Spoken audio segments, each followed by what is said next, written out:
Hey guys, my name is Alex Barham and this is going to be your river guide to Woodhull Creek. This is the bridge to bridge Miracle Mile section that is run the most often. And this is basically a lot of people's introduction to creeking, training ground, proving ground, and it's just a really special section to a lot of us. Historically, there used to be really good camping here.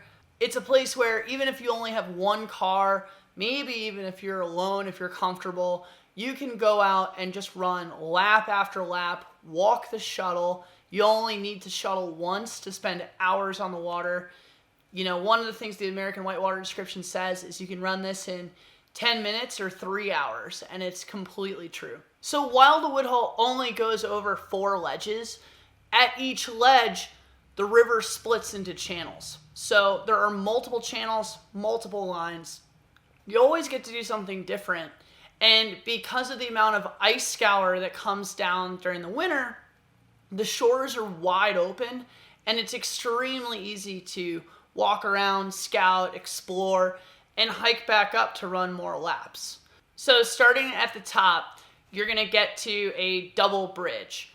The left channel is called the flume, and it's usually how we eyeball the level. Even though there is a gauge for this river, it's actually a correlation off the black, so it's not incredibly accurate, but it'll give you a ballpark. The water is all coming out of a huge swamp up in the ALC, so really this is your first chance to get a good sense of what is going on in the creek. If there isn't an enormous fanning flume coming off, it's not running, or it's way too high. Starting off in that left side, what you're gonna do is come pretty well dead center down that channel and then tee up and just smash hard into every wave and hole that you interact with. It's a really good chance to practice using a booth stroke to cross a current. And what you're gonna do is navigate your way down to the flume. Depending on the level, you're either gonna go straight over. If it's low, you're gonna go just to the right, or if it's super high, you're gonna go to the left. But what's gonna happen is you're gonna go skittering down into this really tight slot, leaning upstream and to the left, and you're just gonna catch your edge at the bottom and go shooting out. Now, if you don't like that line, some variations involve taking a really hard right and charging to the right above the slot and reconnecting over to the right-hand channel. Your other option is stay hard left and just go winding down along the left shore. The right side of this first shelf is just called the bump and grind.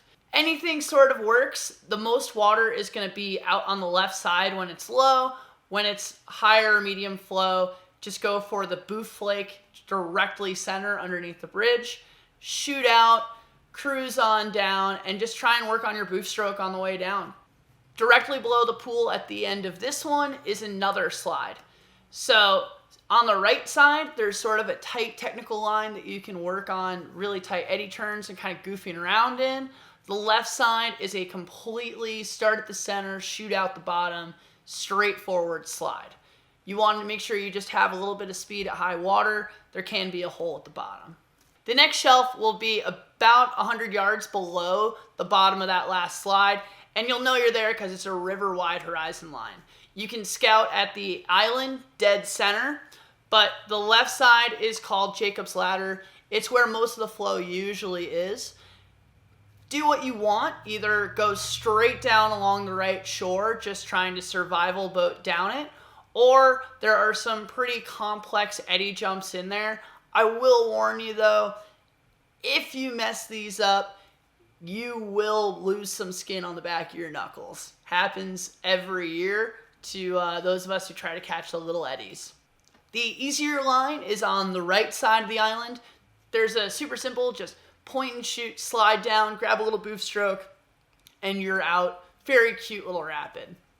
Both of these lines then reconverge at the bottom of that island, and now you're gonna find another little shelf with a channel going off to the left. You are now at the third major shelf. So that channel going off to the left is the Virginia slot. There are 2 quick little moves that drop you down into a pool. And then you're gonna see a really tight slot. It's about 3.5, 4.5 feet wide that you can shoot down.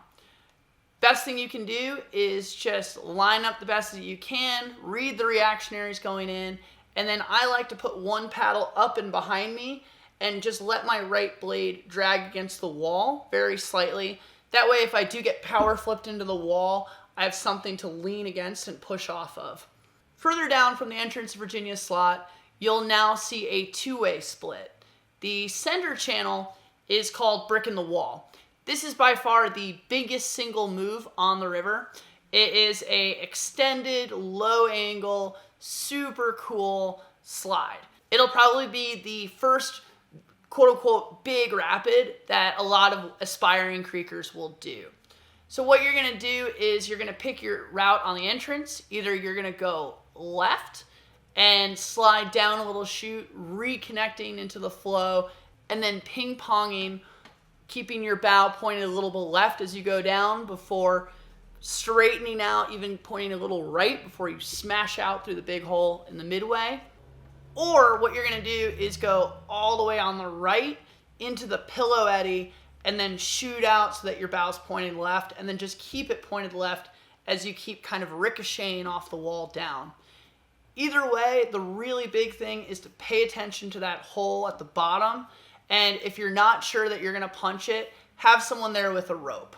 Immediate backside of that hole, you're gonna have another little slide. That one also can have a pretty good hole at the center at high water, so having someone there with a rope's a really good idea. The far right line on this third shelf is called Steep and Cheap. All of that gradient that those other 2 rapids had, well, Steep and Cheap is gonna do it, but in like a third of the space. So this one is sort of a dome-shaped granite rock, and it's going to skip out into a tight channel with a couple holes to punch. What you wanna do is start off a little bit right of center, pointing to about 11, 10 o'clock, and get a nice clean entrance with a little bit of speed rolling off. You want to punch that first hole right at the bottom, gain speed, punch the second one with a nice hard left stroke as you come in. It's going to try and eddy you really hard into that left eddy, and then once you're in there, you can get pretty well smoked and just get spun around without coming out. Keep going, get another nice hard left into the next one, just rinse and repeat, and fire out of the bottom. This is probably the most technical drop on this run, and I have seen people get stuck in these swirling eddies for quite a while. It's very entertaining. Just, again, set safety, be patient, and enjoy this for what it is. All right, as promised, there are 4 shelves. You're now gonna come to the last one. There's gonna be another river-wide horizon, another big island in the center, and you're gonna have a choice of going right or left. So, left side, much easier. You're gonna hug the left shore, point all the way back out towards river center, and shoot down. This is a really sweet, cute little intro to creeking move with a little boof at the bottom. Right side, this is mashed potatoes and gravy. By far one of the nastiest holes on one of the cutest, sweet little creeking runs you've ever seen. The rapid is named for the boiling pot at the back of the hole. It just looks like rolling mashed potatoes and gravy. Even when it's pretty low, this hole will body surf you.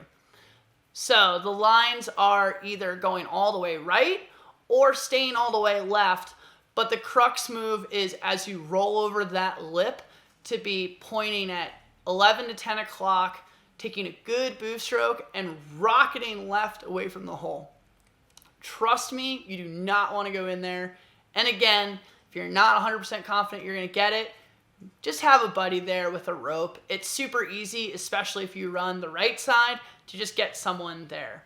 If you do swim in here and get body surfed, put your boat between yourself and the upstream incoming current, and it'll make it a lot more pleasant experience and give you breathing space until someone gets a rope to you. Really though, I've only seen it happen twice. It should never happen. Just do your job. It's a super simple move. That's really it. From here, you're just gonna paddle out to the takeout.